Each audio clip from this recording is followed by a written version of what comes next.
It'll be football too because we got the playoffs.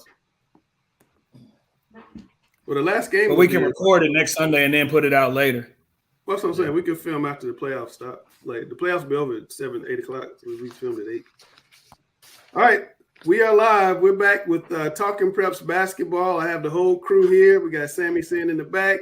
We got Chelsea in the middle, like on what's that show, Garrett? He said the people in the squares. The Hollywood Squares. We got Chelsea's in the middle. You're supposed to look up and sideways, Chelsea, look at everybody. Yeah. We got the guru, Rick Lewis. We got the star of the show, Randall Clark is here. The contrarian, Alex Bass. Me and Gary, as usual, and Cam is up top. And we're going to get right to it. Let me find the music. See, I'm out of practice, y'all. I'm way out of practice. Or the Brady Bunch. Or the Brady Bunch. Absolutely. Or the Brady Bunch. Let me find the music. Let's get started.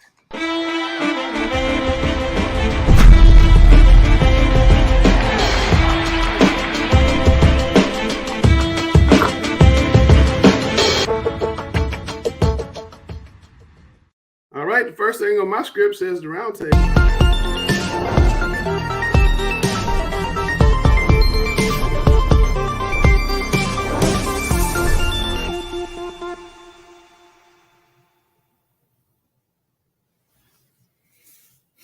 We exit out.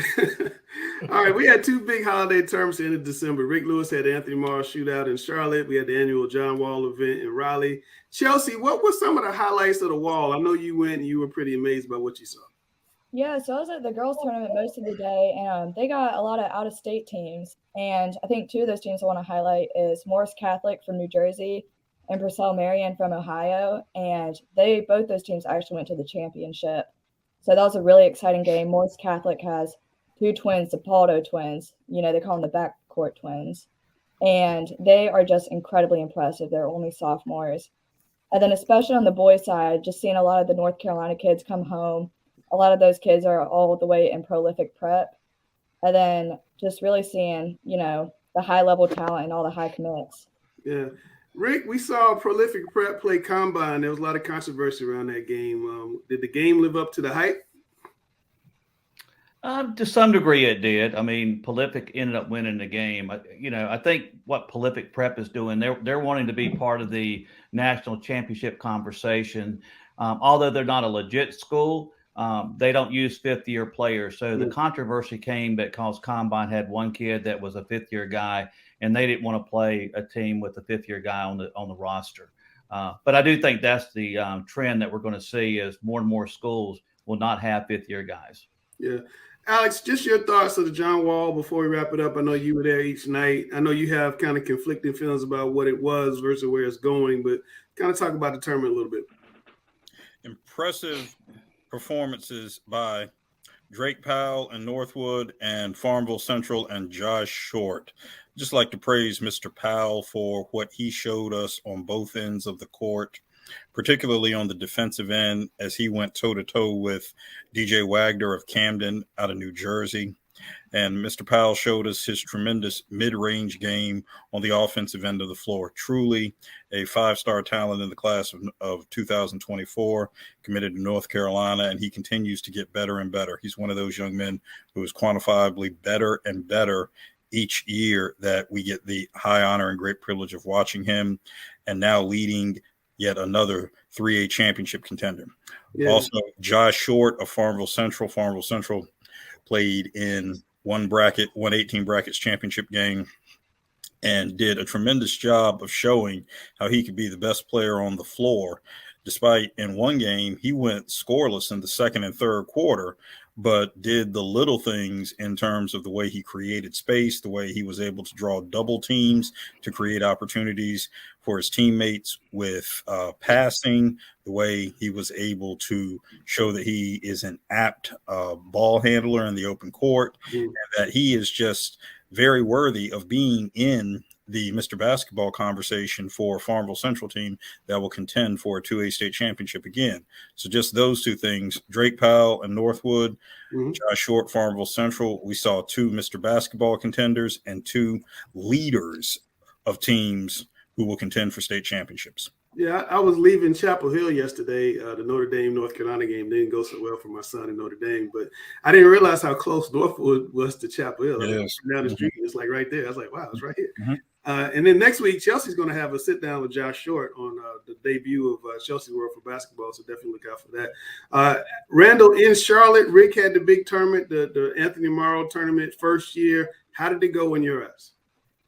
I think it went great. I think one of the big things that Coach Rick has done a phenomenal job of doing is he gave us matchups that we don't now always get to see, and he's done that consistently. And the Anthony Morrow, shootout was nothing different. I was very impressed with some players. Ned Hull from Charlotte Latin had a great game versus the Burlington School. I think that was a matchup that was really, really good and surprised some people. So I think this year has been good to see, new matchups, but also some games that we just don't ever get to see. I know a few weeks ago, Cannon and Cox Mill are right down the street, and they told me we don't get to play each other. So I think the fact that, we've been able to get some of these holiday tournaments where teams that we don't get to see match up with each other get to play. And we're going to do the same thing on Saturday, and I'm sure everybody's looking forward to it.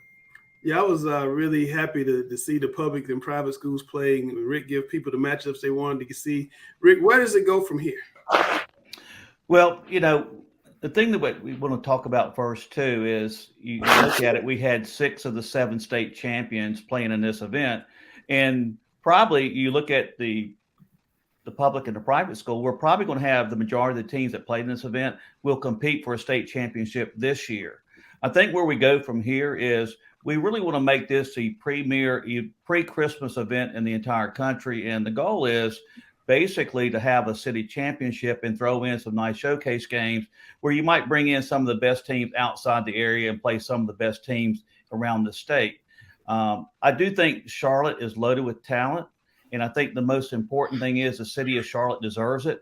And there's no reason why we can't make this equivalent to a John Wall or Chick-fil-A. There's no better experience for young players to play against top level competition in their hometown, playing in front of sold out capacity crowd. Yeah. And that's the thing that the John Wall has done that makes it such a unique environment. It's in Raleigh at the public school. They have probably 3,000 people there. It's capacity only. They do a great job of putting the public schools and the private schools and the national schools together. But there's no better experience for young players to come into an event playing against rivals that they normally wouldn't get to play against in front of a sold-out crowd. I think that's what we want to go. Yeah. Gary, girls' side, any big surprises so far that you've seen? Although they're ranked number 1 in the state, I'm shocked at how Lake Norman is just killing people. I mean, not only are they winning, they're winning decisively. And they don't really have any what you would call McDonald's All-American type kids. They do have one great player who is a D1 player, but everybody else is just knows their role and plays it outstandingly, and they can really shoot the ball from deep and outside. And that group right. Go ahead, Randall. That group right there is just kind of a do your job situation. Mm-hmm. Like those kids, they bought in and literally like they just go out there and they just do their jobs. Whether it's defensively, whether it's moving the basketball, whether it's rebounding, whether it's putting the ball in the hole, like you can tell like those kids have roles on that team and they have done a phenomenal job so far this season of fulfilling them. Chelsea, up your way. Any girl surprises, boy surprises? And Alex, you can come after. I was going to say Sanderson was off to a pretty good start, but that was non-conference. We just played our first game against Athens Drive, and that was a super tight game. And just looking at the records between Broughton, Leesville, and Lowe, and everyone else in the Cap 6, I think it's going to be a really tight conference. So look forward to that. Yeah. Alex, anything up your way, boys and girls, surprising you? One of the great surprises this season, and it's a wonderful thing for high school basketball to dovetail off of what Chelsea said. Sanderson is playing under first-year head coach Roy Robertson, who served previously as a North Carolina State assistant. And back on the bench for Sanderson in an assistant coach's capacity is Sanderson's athletics director, David Neal. who is one of the preeminent teachers of the game in all of high school basketball. Had a very successful 17-year run at Apex High School. You might remember the name David Neal from UNC and the Tar Heels 1995 Final Four team. Yes. David Neal, very, very successful educator, coach, and a phenomenal teacher of the game. Wonderful to see him back on the sideline helping out in a coaching capacity, though he is an athletics director now. So that's a pleasant surprise. But you want to talk about the efficacy of education-based athletics. David Neal is a torchbearer of that. Rick, Charlotte surprises. Got to be Country Days, got to be on your list.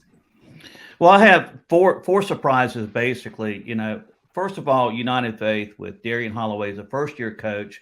They were defending state champions. They're 17-2. They're ranked in the top 10 across the state. For a first-year coach, he's done a remarkable job. The other thing that I think's done a remarkable job year in, year out is Brian Frazier at Chambers. They lost Jalen Curry, and they also lost Daniel Sanford. And, currently, they're like 11-4, and they played one of the toughest schedules in the state as far as non-conference. They continue to battle the North Mex of the world. I think year in, year out, they're the surprise team for me. Also, Central Cabarrus is another surprise team. They went 31 last year. They're 15-0 this year. Everybody's been sort of, talking about their lack of strength as far as non-conference schedule. They went out during the off season. They played a tougher schedule. They've beaten the teams like Lake Norman, Butler, Cox Mill, Concord Academy, United Faith, both teams in the top 10, and Charlotte Catholic on the road. They're 15-0. I think Jim Baker has done a really good job there. They're 45-1 over the last 2 years. And the other surprise is the best team no one's talking about, and that is Jeff Bishop at Olympic. Yeah. 16-0. That's certainly a big surprise. They're doing quite well. But Rick, I tell you, one team is not a surprise is North Mecklenburg, and one player that's not a surprise is Isaiah Evans. 45 points, game-winning 3 the other night. Game of the year so far in Charlotte. And let's take a look at what he had to say after the game. It was the game of the year in Mecklenburg County so far. With less than 5 seconds to go, Chambers took the lead on North Mecklenburg at home before Isaiah Evans, the 5-star recruit, calmly came up the right side of the court and sank a deep three-pointer to win the game. I feel great, man. Obviously everyone knows we lost both times last year. I feel good to be the one to end the game. But, I'm just grateful for my teammates staying in the game, being behind me, hitting big shots, playing defense, and just being there for me. Well, when I got the ball, I seen that it was a lot of space behind my man. So then, my coach Trey and all tell me I shoot a lot of threes, but I need to get to the mid-range. So a lot of those late shots. So just mid-range shot, pulling up, hitting the shot. That's reps. That's all I practice. Yeah, well, we expect things like that out of Isaiah. That's why, you have some people like, we don't know if he's that good or this and that. Look, he's really good. He's really good. And he's also a leader for us. He doesn't have to take a ton of shots. Tonight we needed him to. But he does a really good job of, getting the ball to everybody else and keeping our guys up. And that's one thing our guys didn't quit. We had that lead, I would say, for the majority of the game. And then they made that little run there in the fourth quarter, which is good for them. They made some big shots, but our guys didn't shut down. And he got them in that hole. It's like, hey, we're going to keep battling here. And that's who he is. He ain't just a scorer. He does a lot of things for us.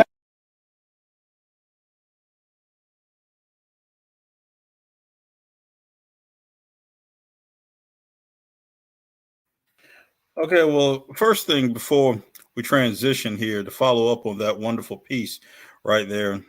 So, Cameron, you had the most recent opportunity to see Isaiah in person when this went down. So, beyond the game-winning shot, put his total game into perspective in terms of just play off of what Coach Lewis said. He's really good. Can you put it in a broader perspective for us? Broader perspective. He could single-handedly, like you said, he had 45 points. He had 45 of those 77. This kid could single-handedly lead this team to a state championship run. He's just so impressive. His nickname is Showtime Slim. My nickname for him is the Slim Reaper. That dude he hits big shots. He takes the life out of opponents. And he's my Mr. Basketball right now, hands down. Woo! Wow. You just heard it right there from Mr. Cameron Williams. And from what I've seen of him, he's in the conversation. There's no question about that. I have to agree with what Cameron said in terms of him being in the conversation. So, Cameron, thank you for that firsthand insight and what you brought us there, that perspective there. And expanding out a little bit for additional perspective on a very talented Charlotte-Mecklenburg basketball landscape, I want to bring in the one and the only Miss Sammy Sin. Sammy, how are you? I'm good. How are you? Very well, very well. Welcome, welcome. So, yes, Mr. Evans was very, very impressive. And Sammy, you had an opportunity to check in mid-season with another up-and-coming young player, Brock Rose, over at Ardrey Kell. Talk to us a little bit about not only Brock Rose, but just how your whole journalistic experience is going and being immersed in the high school basketball scene here. Just tell us a little bit how it's going and what were some of your takeaways from your interview with Brock. It's going really well, actually. I'm pretty new to it all, but it's not bad. And my interview with Brock was really well. He's a shooting guard at Ardrey Kell, and it was really easygoing interviewing him. Okay. All right. Cam, before we go to this interview, any insight you can give us on Brock Rose? Sniper. The kid, I've covered him for 2 years now. He is a walking bucket, puts his team on his back.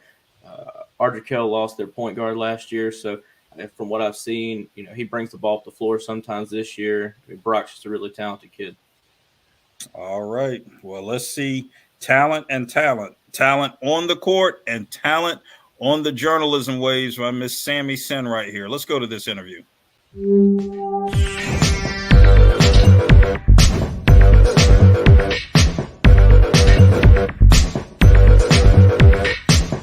Hey guys, I'm Sammy Sin, and today we have Brock Rose. He's a shooting guard at Ardrey Kell. So Brock, Ardrey Kell is a 6-8 and 5-0 at home. How does your team practice to make it the best they can be? We really just lock in from the start of practice to the end. Everyone brings great energy. We all talk. The main goal in the locker room is to win games, and to win games, that starts with a great practice. So that all motivates us to have a great practice and just go win games. You guys have 9 more games left this season after your game against South Meck, and they're all conference games. How are you making sure you go and play your best and bring home a big win? And Coach Kraft, his motto is take it one game at a time. So just take one game at a time, and we'll see where that takes us. Tell me about Ardrey Kell's win against Cuthbertson. How did it feel to win? It felt really good, actually. That was our first road win, and we were actually 5-0 at home, like you mentioned, and that was our first true road win. So in a great environment, it was crazy. It felt good, but that will really set us up for conference road games and tough crowds and lead us to success, hopefully. What's been your favorite game this season so far? My favorite game for sure was Providence, just because the rivalry against Providence and Ardrey Kell, everyone came out. It was a bunch of people. It was loud. It was crazy. It was the first game of the season, too, so that was just adding more energy. And to start off 1-0 like that was really fun. This being your senior year, how do you think you've grown to be the basketball player you are throughout your high school years? And do you plan on playing college and pursue your career on basketball? Yes, a goal of mine since I was little has definitely been to play college basketball. And I'm going to be committing after the season, wherever that takes me. I'm really excited for that next step. And, yeah, I'm just ready. I'm ready to get there. Thank you so much, Brock. Thank you.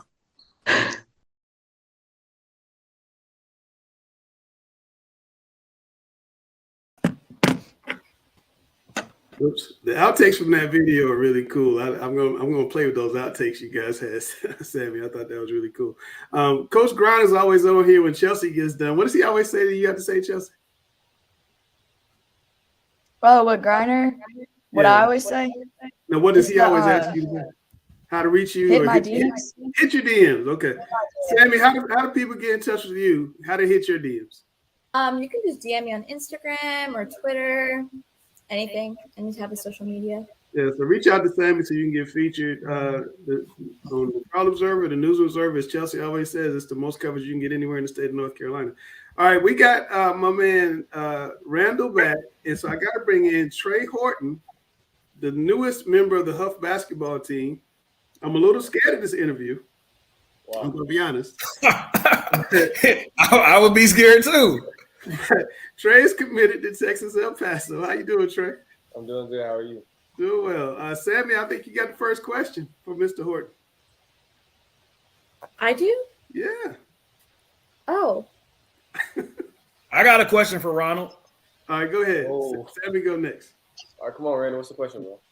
Ronald, I just want to ask you, like, from your junior season to where you're at right now, what do you think has been the biggest improvement in your game?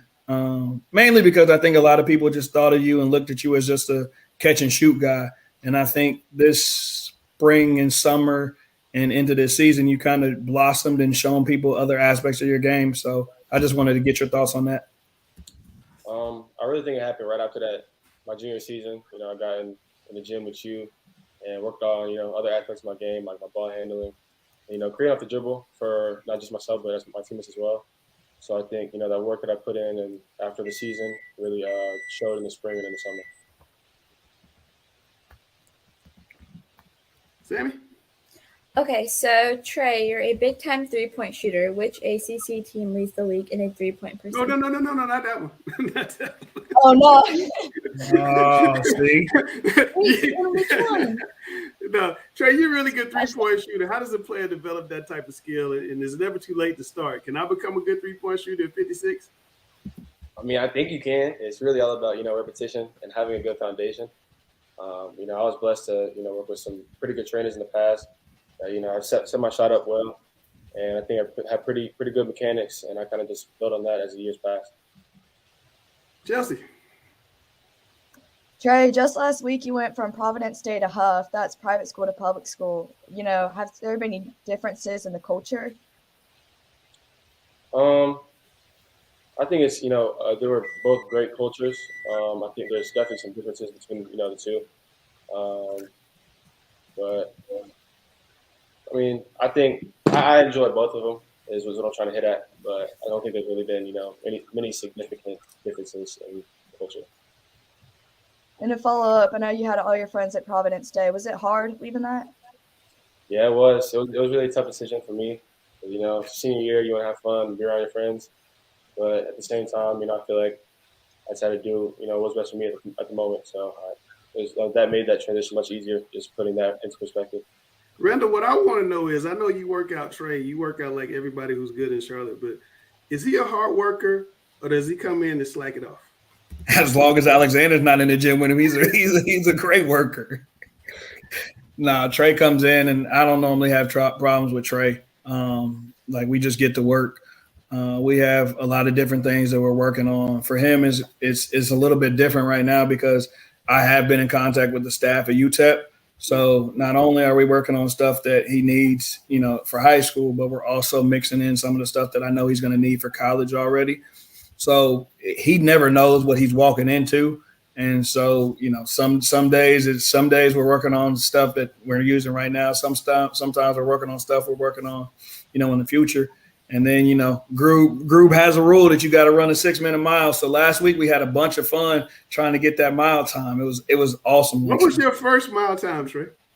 Why are you laughing? Because that's actually a really good question.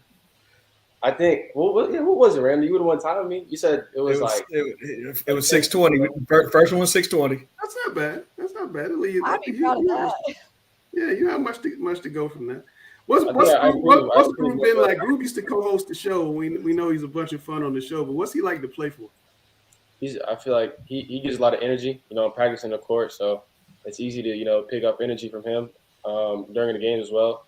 So he's the type of coach to give his players confidence. Yeah. So he's a really easy guy to play for, and I'm loving it so far. How good can Huff be now with you over there? How good? I mean, they were good before, but how good can they be now? Like you said, I think that they're really good before. They have a bunch of good pieces. Shaw, Mason. They got a good point guard, Abe. They really have some. They have some, guys that know the role and will do the role to the best of their abilities. But I think for us, we can go as far as we want. It's really us who can stop us. Yeah, Rashad had 36 and 15. Your first game in street clothes over there. Yeah, he was killing that game. He was trying to send you a message like, you ain't coming to take over my team. I know, exactly. Let me know that. You send you a message. All right, Trey. So the interview part is cool, but my favorite part of bringing the kid on is when we had the game show. So we're going to put up some questions, multiple choice. You and Randall are going to go at it. And you got to do me one favor and knock him off because Randall thinks he never, ever loses. So you got to knock him off. Oh, well. I will. Right. Trust me. So I'm contractually obligated to play his little theme music like I have to for football. And then I got my own intro, Trey. You're a weirdo. I'm Randall Clark. I am not Sam Griner. You will not beat me on the game show.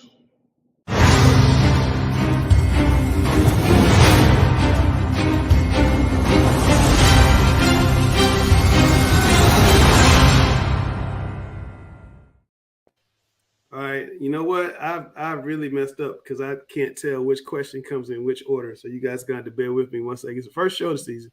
I think this is right. Yeah. All right, Chelsea, there you go. All right. Which ACC team leads the league in three-point percentage? A, Clemson, B, Virginia, C, Notre Dame, or D, Wake Forest? Trey, you're first. I think, watching him play over the summer and prior to workout, I got to go Notre Dame. Notre Dame. All right. Yeah, you might have watched him work out, but you ain't watched him play this year. If you watch Notre Dame, that's definitely. I know it's definitely not Notre Dame. Right. Let's start this thing off right. It's A, Clemson. Let's go. A, Clemson, and the answer is Clemson. They're making 40% of their threes as a team. Yeah. You're already in the hole, Ronald. Right? Did you look this up? Didn't need to. I watch college basketball. I'm going to send this to a certain someone. You talking trash about him, though, Randall. I will do that. You guys got better. It's really hard for me to tell which question is which. I think that one. Nope, that's the wrong one. See, I'm giving away stuff before we get to it. Hold on. This is my fault because I didn't do these questions where I normally do, so I can't tell what they are. I think this one is right. No, that's not right. But I'll tell you what. Who had this question? I tell you what, Sammy, just go with that question. Okay, Just so read on the according screen. to Forbes, 3 of these athletes were among the highest paid in 2022. Which one was not in the top 10? A, Kevin Durant, NBA, B, Roger Federer, men's tennis, C, Tom Brady, NFL, and D, Tiger Woods, golf. Randall. This was tough. It's either A or B. I'm going to go with A, Kevin Durant. Kevin Durant. What do you say, Trey? I was going to say Kevin Durant, too. That's your answer? Yeah. Answer's Tiger Woods. Tiger made a mere $68 million last year, making him number 14 on the list. Number 1 was Lionel Messi, $130 million, and number 2 was LeBron. He just had to make sure he threw that number 2 in there. 121.4. Any chance he gets to mention that name, he gonna take full advantage. Good gracious. That's my guy. That's my guy. All right, so I'm going further in my game show mistake here. That's the one I just asked. No, did we ask that one? No, we didn't ask that one. All right, Chelsea, go ahead. 8 NBA players currently average 29 or more points. Which one of these players is not on the list? A, LeBron James, Lakers. B, Devin Booker, Suns. C, Donovan Mitchell, Cavaliers. Or D, Jason Tatum, the Celtics. Trey. I think Donovan Mitchell. Donovan Mitchell. Randall. I think it's C, Donovan Mitchell as well. The answer is B, Devin Booker. Dang, I was between B and C too. I'm stumped. I don't normally stump Randall this easily. And Trey, you're not taking advantage of all these stumbles. Yeah, that was a big fumble. I normally. I think that's 71. But okay, I just asked that one. Hold on.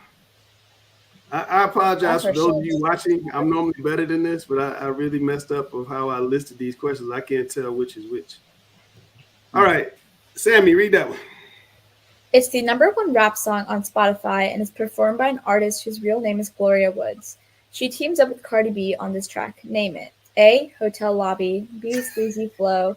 C. Tomorrow 2. D. Super freaky girl. Randall. B. Sleazy flow. Sleazy flow. Trey. Tomorrow 2. Trey gets it correct, and we are tied. I knew he knew that. I knew he knew that one. Yeah, Randy. Yeah. I've never heard anybody call him Randy. I used to always ask him, does anybody call you Randy? Oh, yeah, that's Trey. his nickname. Trey. Trey called you Randy? Trey. I asked that one. Hold on. This is the last question, too. This is the tiebreaker. Oh, Lordy. So you can send Randall home real upset. Come on, Walker. There we go. Chelsea. Which ACC player leads the league in three-point field goal percentage? A. Terquavion Smith, NC State. B. Darren Green, Florida State. C. Damari Monsanto, Wake Forest. Or D. Casey Morsel, NC State. It's on Trey. Hey, can Randall go first? Nope, it's you. All these 3-point questions are for you. Terquavion Smith? Randall? T. I was going for this is for Coach Rick. I was going Baby T as well. All right, that's your answer? Yeah. The answer is Casey Morsel of NC State. Oh, He's shooting man. 46% from 3. 46%. Yeah, Trey, you should be ashamed of yourself. He literally throw you. It was 3 questions about 3-point shooting. What is that? Okay, so I was really trying to give him an L star. He was like he's really trying to help y'all this year. If that's how all the questions gonna be, I might actually lose this year. I would have thought it was Baby T. We got to make it tough for you. Got to make it tough. But Trey, look, man, thanks for coming on. Best of luck with Coach Groove and Huff. I know you guys got some tough games coming up. Thank you. Thank you for having me. Take care. Trey, get healthy, man. I will. All right, that's Trey Horton. And Sammy, we're going to say goodbye to you as well. Thanks for coming on. We'll be back next week, another great interview. And hopefully I have my questions a little better organized next week as well. Thank you for having me. Bye. All right, Sammy, take care. Sammy saying her maiden voyage of talking preps. And now it's time to talk girls basketball. And Leanne made me a little intro. Oh, yes, it's ladies' night, and the feeling's right. Oh, yes, it's ladies' night. Oh, what a night.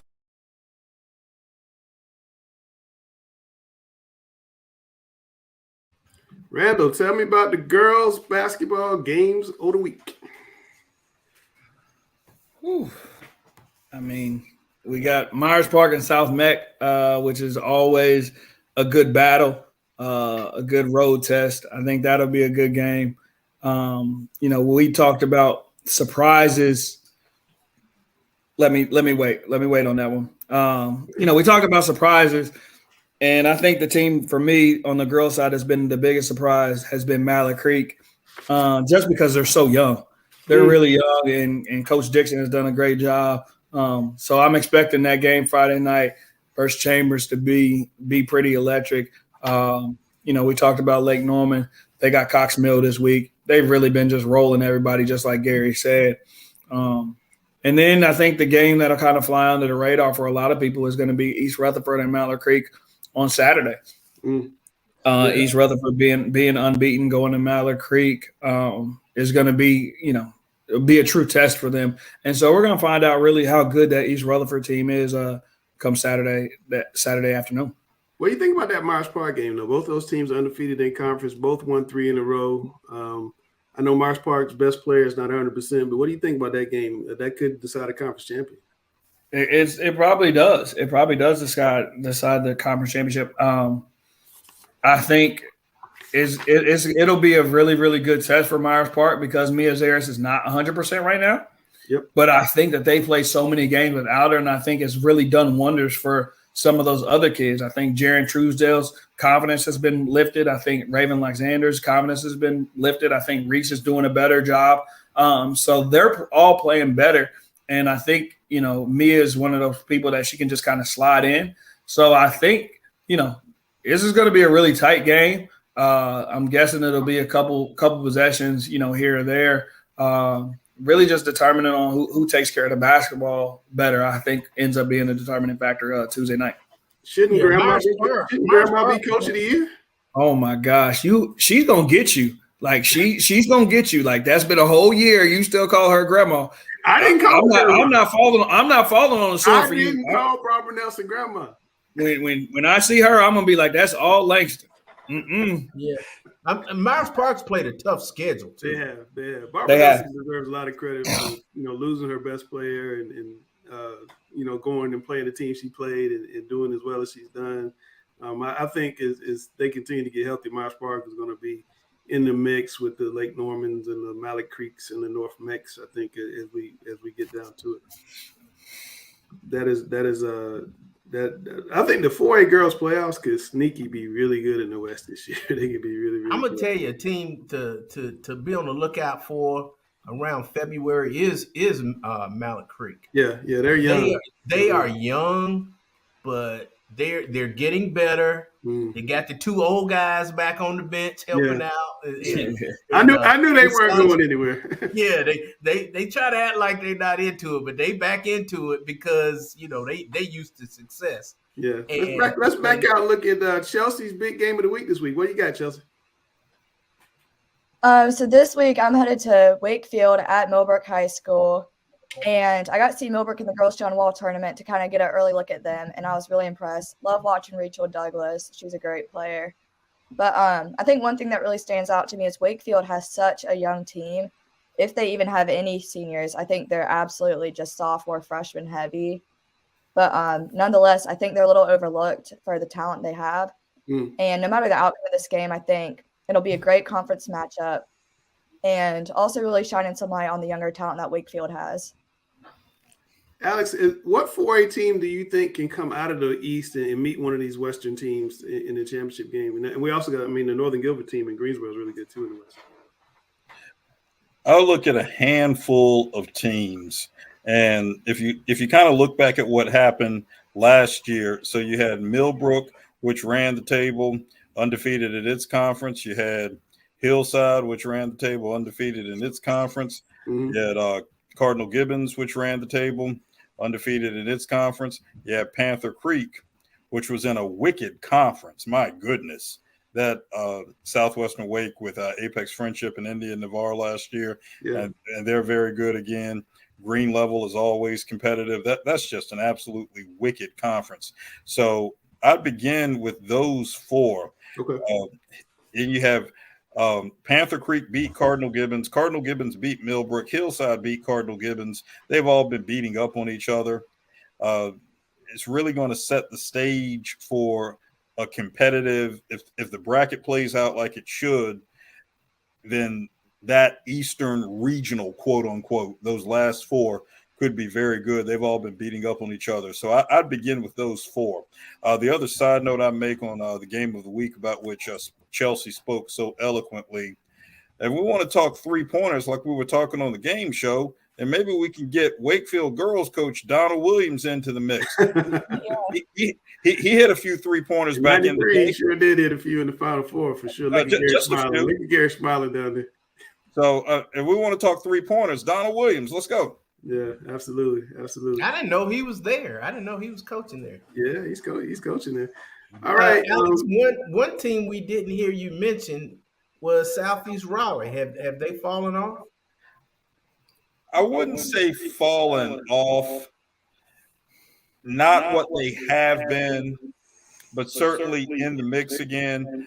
The only reason I didn't mention them is they really hadn't been in that rotation of the teams that have been picking up on each other. Right. But they're always going to be in the mix, and that's one of the most unfavorable playoff draws anybody can get. So certainly Southeast Raleigh always in the equation.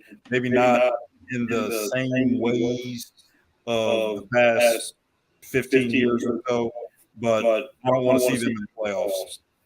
All right, Randall, we've been promising men's basketball. Who's on your first list? Well, a lot of familiar names. A lot of familiar names this year. Carson Williams, he's been amazing for Lake Norman. The engine, offensively and defensively. I think she's done a great job. They're number one in the observer poll, so I definitely think she deserves to be there. Blanca Thomas. Number 9 player in the country, Blanca Thomas. Yeah.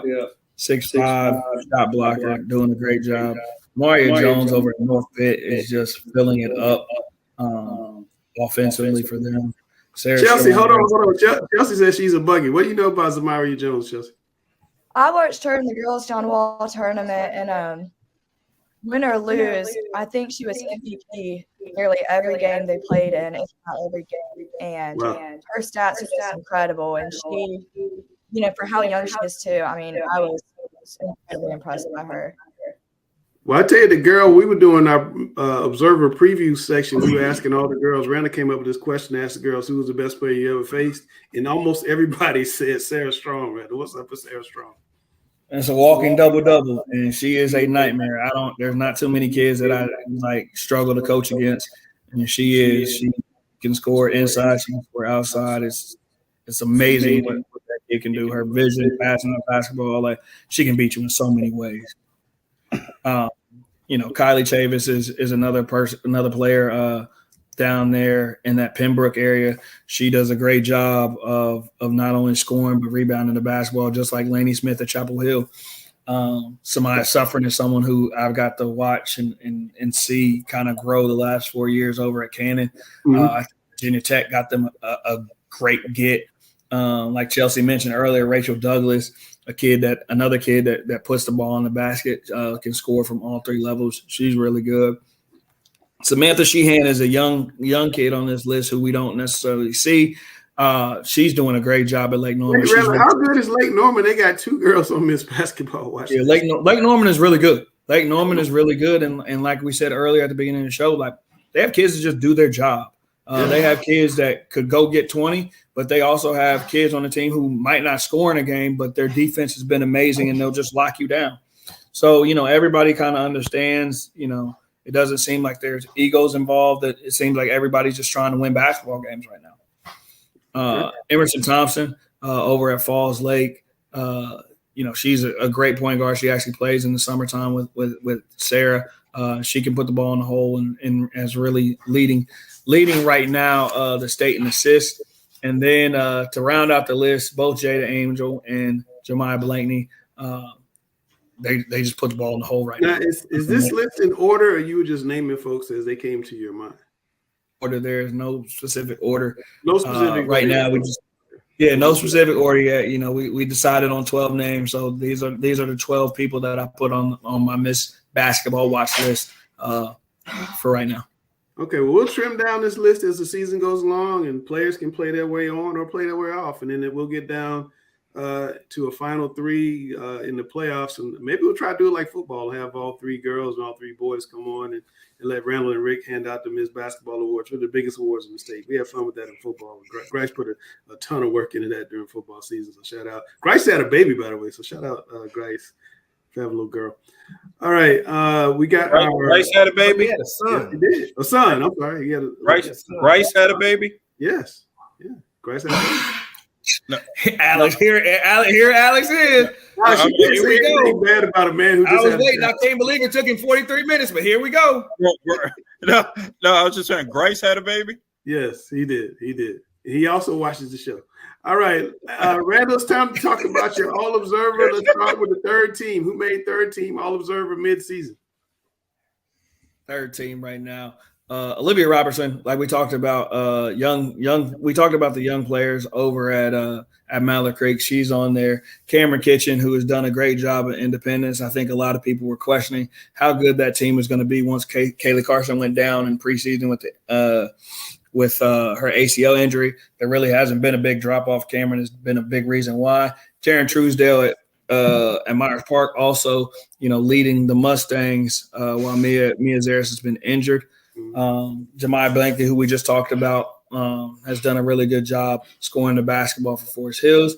And Shaylin Bell, not only scoring the ball, but also rebounding the ball well for North Stanley, rounds out the list. That was a name I had not heard, Shaylin Bell, when I saw your list. I was like, who is that? And I looked up. I said, oh, okay, I see why.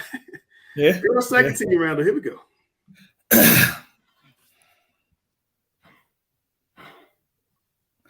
Second team, a name we are all too familiar with, the Hollyfield name from Shelby. She's right back to it, even though her sister graduated. She's having a really good season. Elle Stone, a name that a lot of people might not know, but she's really doing a good job in Mallard Creek. Another one of their young players who's really putting the basketball in the hole. Yeah, she just moved here from California. She was considered, her and her younger sister were both considered two of the best youth players in California.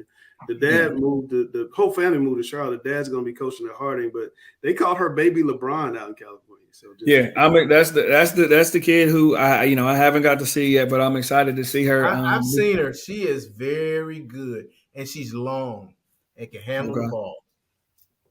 Good. Jordan Latter over at Providence Day. Josh Springer got him another one. She looks like she's starting to put it together, and it's been fun watching her develop over the last couple of years. Her game is really starting to blossom. Kiara Dixon Booker over at North Mech, another kid who is doing really well.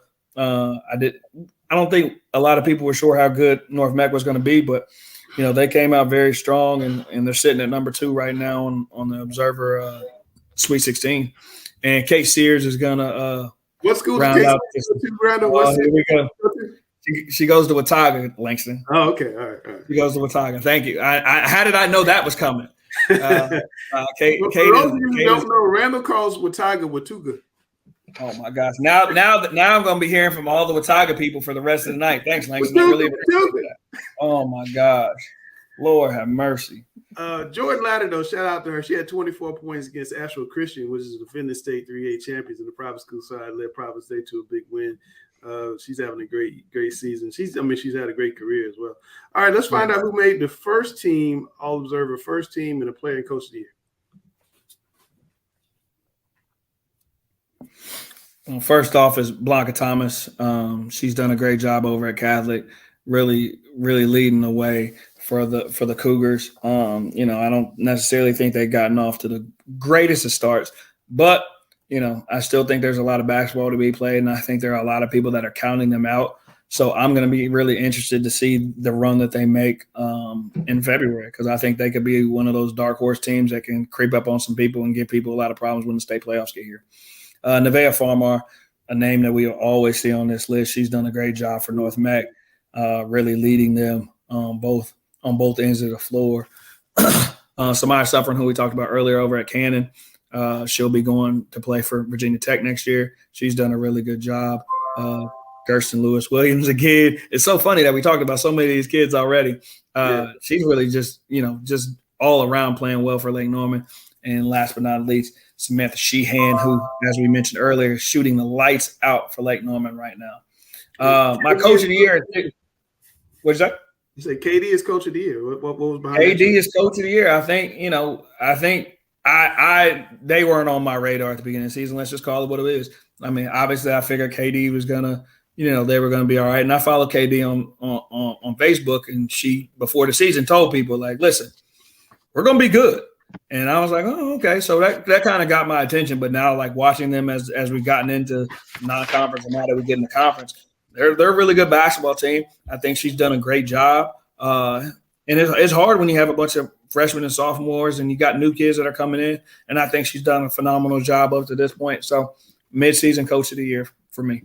All right, we're going to flip over to the boys. You saw the guru flipping his paper, doing his homework. So let's get right to it. Boys basketball games of the week. Rick? Well, the game of the week, I think the game that everybody's looking for is Saturday at Carmel's MLK event, where we have Carmel Christian going up against Myers Park. I think both these teams are favored to win the state championship at the 4A public for Myers Park. North Mech may have something to say about that. And then on the private school side, Carmel's the lead favorite. I think Cannon's the outside looking in. But you have two teams I think are really the two top teams in the state. You look at Myers Park, they have three legitimate high major prospects on their lineup. They have Bishop Boswell, Sir Muhammad, and they have a sophomore who has unlimited potential with Sadiq. And he's going to be tremendous. He's probably going to be a top 20 type prospect nationally. So on paper, I think Myers Park has more overall talent. On the flip side, you look at Carmel, you got, Jade Mustaf, who's going to be probably a 5-star prospect. You got Bryce Cash, you got Kamani Wirtz. I think that the game at Carmel is going to come down to defense and the ability to hit the perimeter shot. and I think it's one of those games that's just going to go right down to the wire. So I think that's the game everybody's basically looking for. This particular week is the marquee matchup between Carmel and Myers Park. And then some of these other games on here, what kind of sticks out to you? Or Cam, does anything stick out to you? Let me come before I come back to Rick. Does anything stick out to you about some of these games?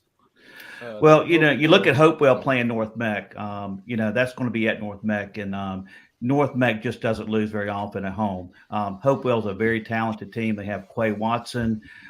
They're the only team to beat New Hanover, which is a top 10 team in the public school 4A. So they're a very dangerous team. But when you have North Meck playing at home, and they just seem to be rolling right now. So I would say that North Meck would be the favorite to win that particular game. You have West Charlotte at Chambers. This could be a trap game for Chambers at home, coming off an emotional loss to North Meck. But on paper, I think they'll win the game. The game I'm going to go see this week is going to be Audrey Kell at Olympic. I've seen Audrey Kell this year. I have not had a chance to see Olympic yet. I'm anxious to see them. They have two really good younger classmen, a sophomore and a junior. So they're a team of the future. And that game is going to be a tremendous game for, who's going to win that particular conference. So that one is going to be a good game. Weddington at Porter Ridge. Weddington's defending back-to-back state champions. Those teams are very evenly matched. I think that's a toss-up. Yeah. That could go either way. Well, Cameron, as you look at that West Charlotte North Met game Friday, Cameron, Independence Butler, Olympics playing Myers Park the day before Myers Park plays Carmel. What do you see in those games? I mean, Olympic has played really well. I mean, obviously undefeated, but I mean, Myers Park, they just have, bukus of talent. But I actually think that Audrey Kell might actually give Olympic their first loss on Tuesday. Wow.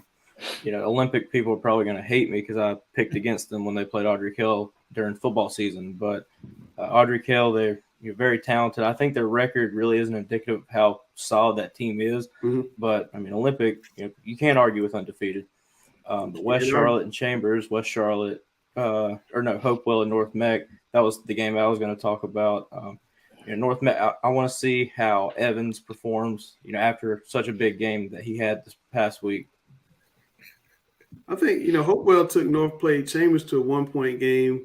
Chambers played North Meck to an overtime game. I know you can't always, add 2 and 2 together with basketball, but I think that could be a really good game. That conference in football and basketball is just phenomenal. That Queen City 3A, 4A. I know a lot of people say their conference is the best conference, but it's hard to argue with that conference year in, year out. All right, Rick, let's see who you pick for Mr. I'm on the record from Raleigh and say that the Queen City 3A, 4A, year in and year out, is the state's best conference. There it is. I tell you, conference. I'll go on the record and say it. Not the contrarian actually agreeing with somebody. Oh, my goodness. We got to make sure we timestamp this. You guys going to get the people from the greater metro all fired up. I tell you that.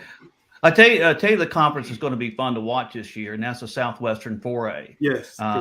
I think that's going to be a very intriguing season there because you got really 3 or 4 teams that could win the conference championship. Yes. Yeah, absolutely. I mean, I'll talk about the Greater Metro. I mean, they got a lot of talented teams, but I mean, in football season, man, I had everybody, especially Grice, coming at my neck about talking down about the Greater Metro team. But hey, they have incredible fan support, and that's part of what makes games great is having the student sections and the fans there. But Rick, it's time to see who made your Mr. Basketball list for the boys. We saw Randall's on the girl side. My first question: are these in order, or you like Randall? You just gave a list. They're pretty much in order. I mean, I think the first 5 can be interchanged to some degree. Okay. You look at Drake Powell. I think the guy. Guy's already committed to UNC, but he's 6'6". He might be the most complete player out of all the players that we have mentioned. I think Drake Powell definitely is the most complete basketball player in the state of North Carolina. He does it on both ends of the court. He is he's a scorer at all 3 levels. He has one of the nicest mid-range jumpers. He can handle the ball. He can facilitate. But he's also one of the best defenders in the state. And also what I like about Drake Powell, he's a 4.0 GPA student and probably one of the nicest, polite young men you'll ever meet. I think Austin Swartz has made the biggest improvement of any player from last year to this year. Last year, Austin was basically known as a shooter. I think the transition to him going to the point guard is going to elevate his stock nationally because now he's at a 6'4", 6'5" point guard who can facilitate, he can score, and I've seen games where he's had 30 points and 10 assists. You don't see many players doing that. Jade Mustaf at Carmel. I just think his intangibles is his leadership and his ability to defend. He's one of the toughest downhill guards that you'll find. He just finds a way to win. So he's won at the shoe circuit. He led his team to the Adidas championship, and I think he'll lead Carmel to the state championship as well. The one that, I think everybody's going to be talking about for some time now is Isaiah Evans after the performance he had against, Chambers Friday night. And the thing about it is the 45 points that he scored, most every one of those shots was contested. They were difficult shots. There was very few shots where he was left wide open. And there was 2 or 3 times where he got fouled in the act of shooting. He went to the free throw line and hit free throws. And a matter of fact, in that particular game, he went 11 for 11. So, I think he's going to be in the conversation. If I had to, have a top 3 right now, I'd have to say Drake, Austin, and Isaiah would be the top 3. But, I mean, Jade's not too bad himself. Over at Salisbury, you got Jaden Juke Harris. He's 6'7". He's a national prospect as well. You got Paul McNeil that's moved back from, the West Coast playing for Richmond County. But here's the thing about it is if you look at the list 1 through 8, every one of those guys are high major prospects. At number 9, you got Josh Short, who I think it's criminal that he's going to the University of New Orleans. I find it hard to believe that no North Carolina school really recruited this young man. Let me pause you right there, Rick. Alex, doesn't he play in ECU's backyard? All right, I'm going to give the abridged version. We don't have enough time for me to expound on this and the issues I have with that. But Rick set it up very, very well. Every year, I like to make a list that I entitle the "How Did He Get Out of North Carolina" list. And then you create a situation where, let me just give you a little backstory here. And I will, with all due respect, and Rick did a great job of reminding me of this, that previous ECU coach Joe Dooley did offer Josh Short. Correct. And the current coaching staff kind of shied away from him. So let's just say that. Okay. But also at the same time, let's also point out that ECU has a history. I'll give you an example. When Ricky Stokes was the coach at ECU, he went through his first cycle at ECU from coming in the spring to spring and summer recruiting to preseason skill development in the fall to playing an actual season, going through that first whole cycle. And through that first whole cycle, neither Ricky Stokes nor a single member of his coaching staff set foot in Kinston High School, 25 miles down the road. You're not going to get Reggie Bullock. You're not going to get Brandon Ingram. But I can make a list of kids who've come through Kinston High School during the times of Bullock and Ingram that ECU could have gotten. It's the same thing we're seeing play out in Josh Short, and it's even worse because 25 years ago, Larry Williford began on the ECU staff. You kidding me? So there's a connection there. Wow. This has been going on for coach after coach. When Bill Harrion was the coach at ECU, Bill Harrion's primary connections for recruiting were in Philadelphia. By and large, you're going to be hard pressed to get Philadelphia kids to be happy in Greenville, North Carolina. Yeah. That's a repeated trend. It's a repeated trend at ECU. Josh Short is just the latest. It is abominable. But I just wanted to give you that historical perspective to show that this is nothing new. It's sad, and we're seeing it play out why ECU men's basketball, unless something changes crazy, never will be a major player in Division I basketball. Well, Chelsea, you'll have a lot of questions for Mr. Short for your interview next week. I know. a lot of fire. Yeah. Well, for my money, I would if I don't pick Mr. and Ms. Basketball, but for my money right now, I would go with Austin Schwartz, and I go with Catholic Blanca Thomas. If I were picking that would be my picks. I think Austin has dominated in a way I hadn't seen in a while. The way he's playing right now. All right. We are now going to the midseason All Observer basketball team, Rick, and we're going to start as we did with Randall with the third team. As soon as I find it and let you run through it. Yeah, I also want to mention one thing about the Mr. Basketball. If you'll notice, 11 of the 12 players that are listed are all juniors. So that list is going to look very similar next year. Okay. Wow. Third team All Observer, Rick. Well, you know, you have Jordan Neville at East Mecklenburg. East Mecklenburg's had a really good year. I think they've only lost 2 games this year. Jordan Neville is a little scoring point guard. He's been lighting it up from the outside, one of the better perimeter shooters out there. Mario Hansen at Chambers, I think he's Mr. Inside Out. I think the thing that's so unique about him is his ability to pass out of the low post. It may be the best passer on Chambers' team. J.J. Moore is a little point guard at Concord Academy. Concord Academy has been ranked in the top 10 in Max Prep pretty much the entire year. You know, I think they're going to be one of the favorites to repeat at the 3A at the private school level. But he's the heart and soul of Concord Academy. He's the one that makes them go. He's the straw that makes the drink stir a little bit there. But anyway, we go T. Harris at East Rowan. He's probably a little bit of an unknown.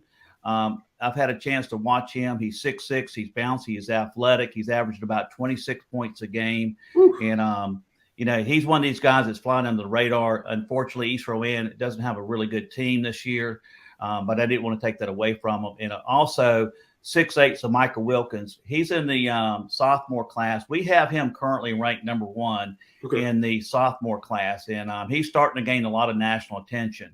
The one guy that I did want to mention, and I hope to see him, I know Kyler Harris at Porter Ridge is having a really good year this year. I think he's averaging 25-plus points a game. I haven't had a chance to see him play yet, so my objective is to see him play within the next week or 2. Okay. Well, I'm sure you will, because you. One thing I say about Rick, he puts eyes on all these guys. He just doesn't rank them off what somebody else says. He always gets his eyes on them. Try to.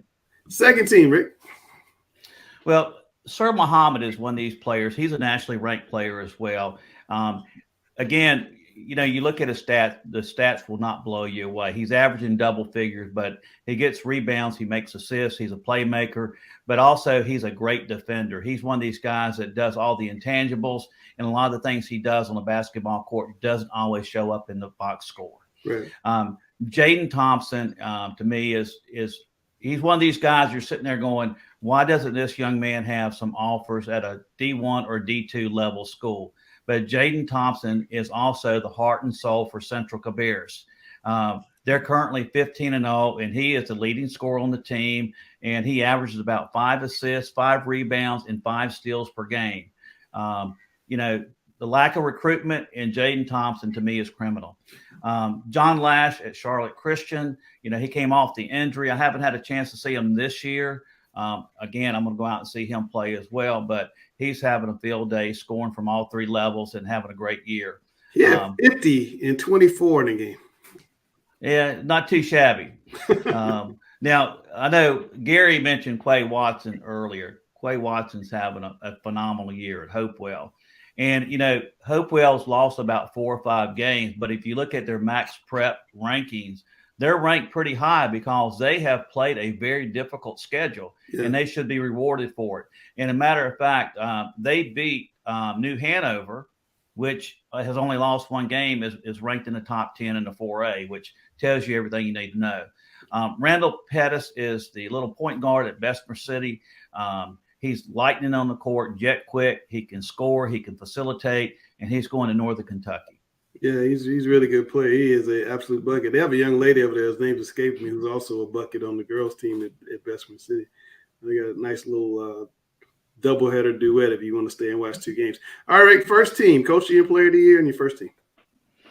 Well, I would agree with you, Langston, as far as, you know, Player of the Year, but, you know, Austin Schwartz is definitely up there, and it could be changed between now and then. But Austin Schwartz, I think, is one of these players that is going to make the biggest jump nationally. Like I said earlier, he's made the transition to the point guard. and he has been tremendous. He's averaging probably in the 20s, and the last few games I've seen, it's like he's doing a double-double. Almost every game, it's 10 assists, 25-plus points, and he's really special. And again, Jaden Mustaf, which we mentioned earlier, I just think his leadership ability is off the charts. And then you have Isaiah Evans, who is one of the best scorers I've seen in quite some time. And the performance he had against Chambers the other night might have been one of the best performances I've seen in the last 10 years. Wow. And then we have Jaden Harris, which we talked about before. Now, Jaden Harris, I will say one thing about Salisbury. Their record is not as good as it should be, but they're a 2A school, and they have all younger players, all underclassmen. The thing that they've done this year is they've gone outside their comfort zone. The coach wanted to start playing teams that would help prepare his team for a state playoff run. So they played teams like Chambers and, some 4A and 3A schools that they probably won't beat, but it's given them the experience and also given Jaden Harris a platform to play against some of the upper level teams in the state. Right. And then, of course, I think Bishop Boswell, he and Sir Muhammad interchange between the point guard position, but he's just a tough guard. He really defends. I think he would be on the first team all defensive team if we had one. And right now, my coach of the year is Jim Baker. Jim Baker at Central Bears, he has a very unorthodox style of play. It's a very unique style. They went 30-1 last year. They lost to West Charlotte. And that was their only loss. Again, he knew that he had to play tougher competition, so he tried to put in the schedule a lot of 4A teams this year. He's beaten a lot of good 4A teams in the Charlotte area by 30 and 40 points. I mean, so their record speaks for itself.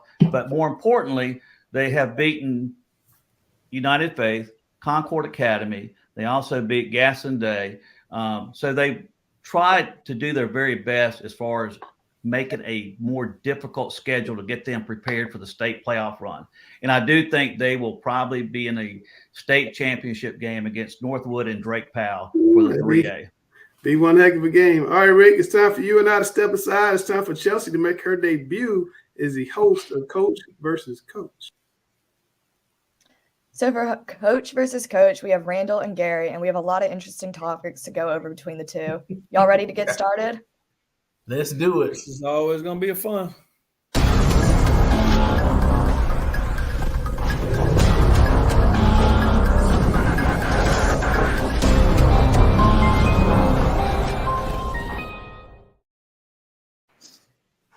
All right, Gary, so we'll start with you this week. 13 states have actually adopted a shot clock in North Carolina basketball across some form. And on the East Coast, that includes Georgia and South Carolina. Do you think North Carolina is kind of out of date with that, behind? No, not really, because you don't see teams holding the ball.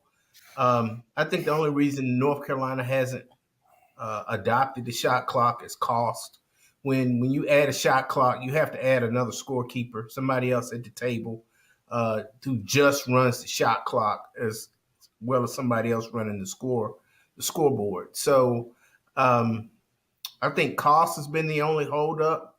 I think the cost could be alleviated if the state really wanted to contribute funding to it. But I don't think we're missing out on anything in North Carolina because no one holds the ball anymore. If they still held the ball, then yes, but no one holds the ball. So I don't think it's necessary at this time. Yeah, It's absolutely Randall. ridiculous. I feel like I'm talking to Alex right now. What are you talking about? Yes, we need a shot clock. No question we need a shot clock. The game is played with a shot clock. How am I supposed to get my players ready at the high school level for college if we don't have a shot clock? It's not about holding the basketball. And I understand that it costs money and you got to put somebody else at the table. But the fact remains that the game is starting to move in a different direction. Every state should have a shot clock, because it's only going to be beneficial to the players and the student athletes. And that's what matters. It shouldn't come down to, it's going to cost us X amount of dollars and things like that. And I'm sure that when Alex gets back on here, he's going to start telling me how it's going to mess up scholastic athletics and using all these words. Let me speak for Alex. 95% of the kids that play high school ball aren't going to play college ball. So I this understand. thing I about understand that, but if I'm down 6 points and we have 2 minutes left in the game without a shot clock, it's pretty much done. Now you're talking about kids having to learn how to play basketball the right way, which everybody wants to do. All right, now you got to learn how to play with time and score. Now you got to learn what's a good shot, what's a bad shot. I think a shot clock only helps us. It only moves us in a positive direction. And as usual, we're one of the last states to make adjustments. Randall, Clemson leads the ACC. Clemson has never won an ACC tournament. Do you think this year could be their shot? No. Clemson's not going to win the ACC. They're not going to win the ACC. They're not going to win the ACC tournament. They've had a great run. They have a lot of good senior leadership, but no. And this ACC is bad. This is not a good conference this year. There are a lot of down teams. It's probably going to be one of those years where either Duke or Carolina doesn't make the tournament. And even with all that being said, my answer is still a hard no. Clemson will not win the ACC. Gary. Well, it's hard to do something you've never done before, but I think if Clemson is going to ever win the ACC regular season, this is the year to do it. As he said, Duke and Carolina are extremely inconsistent. So this is the time to do it. Now, the tournament, no. I don't think they could win the tournament, but I do think they could win the regular season. And Gary, we'll start with you for this one. In high school basketball, we're seeing a lot of pop-up schools and even new leagues like Overtime Elite. Do you think this is bad for high school basketball? Yes, I think it's bad for the student athlete because one of the things that Scholastic Athletics does for athletes is to hold them accountable in the classroom. And that kid that goes to the public high school, he knows that he has to or she has to have a certain GPA. They know that the teachers are going to be in contact with their coaches and vice versa. When you have these pop-up schools, you lose the academic accountability. And I think that's the most important thing about going to high school and playing high school sports is the accountability aspect. And I think they lose that once they enter those prep schools. Randall. I think the hard part about this is that too many things that are wrong with AAU basketball and that area of basketball are now creeping into high school athletics. And I do think that's an issue. There are some programs that do a really good job, but things like Overtime Elite for a high school basketball athlete, we're not teaching them the right things. We're worried about, making trades in the midseason and who's playing for this amount of money and who's going to be on Prime Video. Like, that's not what kids that are 15 to 18 years old need to be focused about. You still have a potential to get better. You should still be working on your schoolwork. Academics should still be the focus because the reality is at the end of the day, like that basketball is going to stop bouncing. And, there have been several kids at 18 and 19 years old who go to the NBA draft and flop and it doesn't work out. And I think now with leagues like this, where the focus shifts from academics to things that don't necessarily matter, you're going to find yourself in a situation where more kids, 15, 16 years old, end up in situations that they don't have to be in just because of bad leadership. I don't disagree with that. Cam, I wanted to get your thoughts here, and Alex, if you will give them, I'm just curious what you have to say. And Rick, too. But Cam, you go first. Oh, and on Overtime Elite. Overtime Elite. I mean, like I was texting the group chat earlier today, it's very fun to see high-flying, games such as, that Overtime Elite produces. But I do think it's vital that kids stay in the classroom. I mean, these are high school kids, that probably aren't taking classes, aren't going to school. I mean, yes, they're making a lot of money. They're going ahead and getting financially stable. But I don't think overall the idea is very good for high school basketball. Yeah. Alex, same question.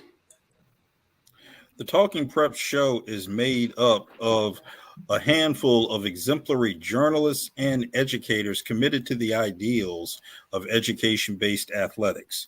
And in doing so, the Talking Preps webcast does an exemplary job of promoting the very best of education-based athletics, its holistically formative mission, and everything that is good about the integration of academics and athletics.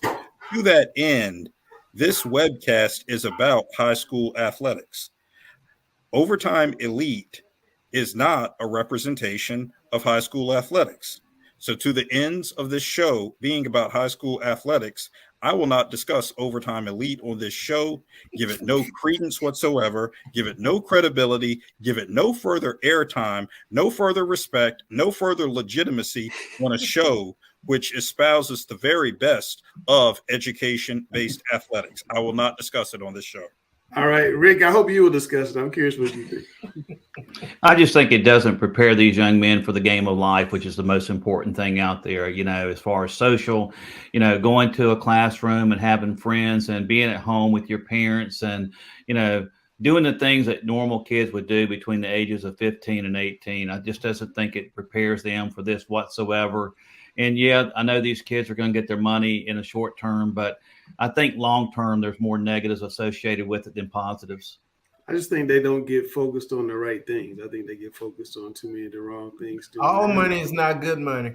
Well, when I saw the advertisement the other day when they had the kid tossing his jersey in the trash can because he was traded, and they had this Instagram post trade like it was an NBA thing, I was like, that's a little much for high school kids. This is just my thoughts. I mean, I don't know. Yeah, and a lot of these young kids will, in the real world, when this basketball does stop bouncing and they get in the real world, they're going to probably take the things they've learned from the Overtime Elite and try to apply it into real life society, and it's not going to work. It's not going to work. Could you imagine going into work one day and just throwing your shirt in the garbage can and say, "Hey, I'm not going to work for you anymore"? They'll be like, "That's fine." See, it's okay. All right, it's time for the big star to put him on the big stage and see what's on his mind. Randall, take it away. I am friends with a lot of coaches in this area, and this Saturday we're going to get a great matchup as Carmel Christian battles Myers Park. I want to take this time to tell Coach Joe Badgett and Coach Scott Taylor and applaud them for the non-conference schedule that they put together this season. I think too many times when we have really good basketball teams, it's easy to just play, who you're expected to play. I think we're in times where teams don't necessarily go hunting. And both of these coaches did a phenomenal job of putting a schedule together to really challenge their teams in the preseason and to get them ready for their goals of a state championship. I think the matchup that we get on Saturday, hopefully it lives up to the hype. I think it's an awesome event that Coach Rick is going to put on, but the fact that you get arguably the best team in the private school 4A to go against arguably the best team in the public school 4A, we don't get too many chances of that. And, I really just applaud them not only for their non-conference scheduling, but also for them coming together and agreeing to play this game, which I think is going to be great for the city. It's not just that game, Rick. You got a whole day of really good games. I mean, just take a minute or two and tell folks what's going on over at Carmel Christian on Saturday. Did I lose Rick? I think you did. There he is. Yeah, as far as the games are concerned, again, we've talked about Chambers, and the thing that I respect about Chambers is they will play anybody. They will play a tough non-conference schedule. So, they're going to go up, they went up against Cannon at their event at Cannon, and they're going to play Greensboro Day at the Carmel MLK. I think that's going to be a great game because Greensboro Day is going to be one of the favorites to win the 3A at the private school level, along with Concord Academy. And then if you look at Chambers, year in, year out, they're going to play hard. That's the one thing that, is a signature of Chambers. So I think that's going to be a great game there as well. We have the Cannon game versus East Meck. East Meck's having a really good game this year. And the thing that we went into is when we did these schedules is we wanted to match up some of the top public school teams against the top private school teams. And that's the one thing that we want to do. And, we start the day off with Butler, and Pat King has done an excellent job over there. He could be very easily undefeated in the Southwestern 4A. They went to East Meck and lost on a last second shot. So, and then they went to Charlotte Catholic and beat them. So I think they're a team that people need to look out for too at the Southwestern level.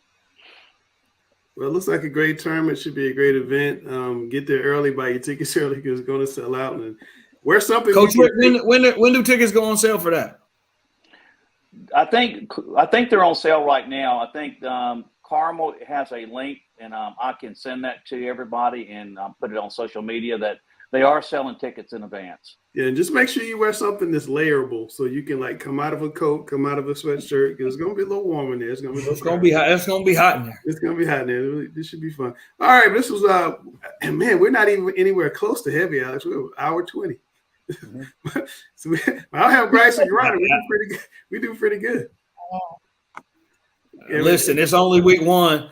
As we know, let's give it a little time. I'm sure Alex will make sure we get to that 140, 145 mark. I'm not trying to do that. I'm not trying to do that. All right, that's Randall Clark, the best trainer I know. That's Alex Baskin-Cherry. That's Cameron Williams, my cohort. That's Chelsea Simple, the best Talking Preps co-host we've ever had. Gary Richmond, my frat brother, my friend, and the guru, Rick Lewis, and we are Talking Preps.